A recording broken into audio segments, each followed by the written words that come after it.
ಎಲ್ಲರಿಗೂ ನಮಸ್ಕಾರ. ಇಂಗ್ಲೀಷ್ನ ಪ್ರತಿದಿನ ಅಭ್ಯಾಸ ಮಾಡ್ತಾ ಇದ್ದೀರಿ ಅಂತ ಅಂದ್ಕೊಂಡಿದ್ದೀನಿ. ಇವತ್ತು 3 ಪದಗಳನ್ನು ತಗೊಳ್ಳೋಣ. ಯಾವುದಪ್ಪ ಇದು 3 ಪದಗಳು ಅಂತಂದರೆ, ಒಂದು ಎನಿವೇರ್ ಅಂತ ಹೇಳ್ಬಿಟ್ಟು. ವೇರ್ ಅಂದರೆ ಎಲ್ಲಿ ಅಂತ. ಎನಿವೇರ್ ಎಲ್ಲಿ ಯೂಸ್ ಮಾಡ್ತೀವಿ ನೋಡೋಣ. ಆಮೇಲೆ ಎನಿಥಿಂಗ್, ನಂತರ ನಥಿಂಗ್. ಸೊ ಏನಪ್ಪ ಇದು ಈ ಎನಿಥಿಂಗು, ಆಮೇಲೆ ಎನಿವೇರ್, ಆಮೇಲೆ ನಥಿಂಗ್ ಹೇಗೆ ಯೂಸ್ ಮಾಡೋದು? NO ಅಂದರೆ ನೋ ಅಂತಾಗುತ್ತೆ ಅಲ್ವಾ? ನಥಿಂಗಿನ ಎಲ್ಲಿ ಯೂಸ್ ಮಾಡ್ತೀವಿ? ಎನಿ ಅಂತಂದರೆ ಯಾವುದಾದ್ರೂ ಅಂತಾಗುತ್ತೆ. ಎನಿಥಿಂಗ್ ಎಲ್ಲಿ ಯೂಸ್ ಮಾಡ್ತೀವಿ? ಓಕೆ. ಆಮೇಲೆ ಎನಿವೇರ್ ಎಲ್ಲಿ ಯೂಸ್ ಮಾಡ್ತೀವಿ? ವೇರ್ ಅಂದರೆ ಎಲ್ಲಿ. ಎನಿವೇರ್ ಎಲ್ಲಿ ಯೂಸ್ ಮಾಡ್ತೀವಿ?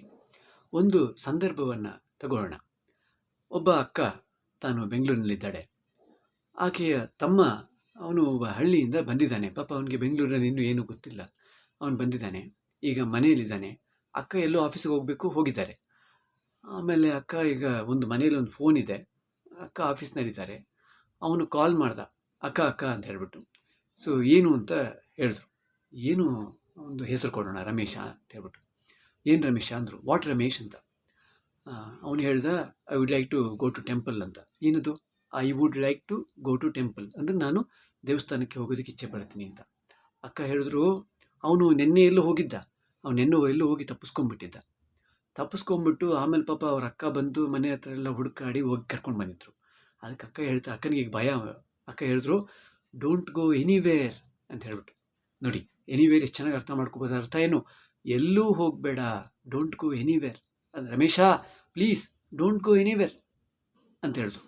I will take you to the temple, ನಾನು ನಿನ್ನನ್ನು ಕರ್ಕೊಂಡು ಹೋಗ್ತೀನಿ ಟೆಂಪಲ್ಗೆ ಅಂತ ಹೇಳಿದ್ರು. ಅದು ಎನಿವೇರ್. ಸೊ ಆಮೇಲೆ ಏನು ಒಂದು ನಥಿಂಗ್ ಅನ್ನುವಂಥದ್ದು. ಅವನು ಹೇಳ್ದ, ಅಕ್ಕ ನನಗೆ ಸ್ವಲ್ಪ ಸ್ವೀಟ್ ಏನಾದರೂ ಬೇಕು ಅಂತ. So she said, it's in the box. What is she said ಅಂದರೆ ಏನು? ಆಕೆ ಹೇಳಿದ್ಲು, ಆಕೆ ಅಂದಳು ಅಂತ ಹೇಳ್ಬಿಟ್ಟು. She said it's in the box. ಏನದು ಇಟ್ಸ್ ಇನ್ ದ ಬಾಕ್ಸ್ ಅಂದರೆ it is in the box ಅಂದರೆ ಇಟ್ ಈಸ್ ಅಂದರೆ ಅದು ಆ ಸ್ವೀಟ್ ಅಂತ. It's in the box. She said it's in the box. He went inside. ಏನದು went inside ಅಂದರೆ ಅವನು ಒಳಗಡೆ ಹೋದ. He went inside the kitchen and then opened that box. He opened that lid. Lid ಅಂದರೆ ಮುಚ್ಚಳ. He opened that lid. ಮತ್ತೆ ನಾನು ಬೇಕು ಅಂತಲೇ ಇಂಗ್ಲೀಷ್ನಲ್ಲೇ ಮಾತಾಡೋದಕ್ಕೆ ಪ್ರಯತ್ನ ಪಡ್ತಾ ಇದ್ದೀನಿ, ನೀವು ಆ ಪದಗಳನ್ನು ಕ್ಯಾಚ್ ಮಾಡ್ಕೊಳೋದಕ್ಕೆ ಅನುಕೂಲ ಆಗಲಿ ಅಂತ. He opened that lid but there was nothing. ಅಂದರೆ ಏನು? ಅದರಲ್ಲಿ ಏನೂ ಇರಲಿಲ್ಲ. There was nothing. So he said, ಅಕ್ಕ there is nothing inside the box. ಅಕ್ಕ ಬಾಕ್ಸ್ನಲ್ಲಿ ಏನೂ ಇಲ್ಲ, ಅದು ನಥಿಂಗ್. ಓಕೆ. ಸೊ ಒಂದು ಎನಿವೇರ್, ಆಮೇಲೆ ನಥಿಂಗ್. ಇನ್ನೊಂದು ಯಾವುದು ಪದ? ಇನ್ನೊಂದು ಎನಿಥಿಂಗ್. ಅವನು ಹೇಳ್ದ, ಅಕ್ಕ shall I make some dosa ಅಂತ. ನಾನು ಸ್ವಲ್ಪ ದೋಸೆ ಮಾಡಲಾ ಅಂತ ಹೇಳ್ಬಿಟ್ಟು ಕೇಳ್ದ. ಆಕೆ ಹೇಳಿದ್ಲು, don't do anything, don't do anything. ಏನೂ ಮಾಡಬೇಡ, ನೀನು ಏನೂ ಮಾಡಬೇಡ. ಸೊ ಏನೂ ಮಾಡಬೇಡ, don't do anything. Ramesh please don't do anything. I'll come home, I'll make dosa for you. ನಾನು ಮನೆಗೆ ಬರ್ತೀನಿ, ಆಮೇಲೆ ನಾನು ನಿಮಗೆ ದೋಸೆ ಮಾಡ್ತೀನಿ. ನೆನ್ನೆ ಅವನು ಹೋಗಿದ್ದ, ಗ್ಯಾಸ್ ಸ್ಟವ್ ಆನ್ ಮಾಡಿದ್ದ, ಪಾಪ ಅವನು ಸ್ವಿಚ್ ಆನ್ ಮಾಡೋದಕ್ಕೆ ಹೋಗಿದ್ದ, ಒದ್ದಾಡಿದ್ದ.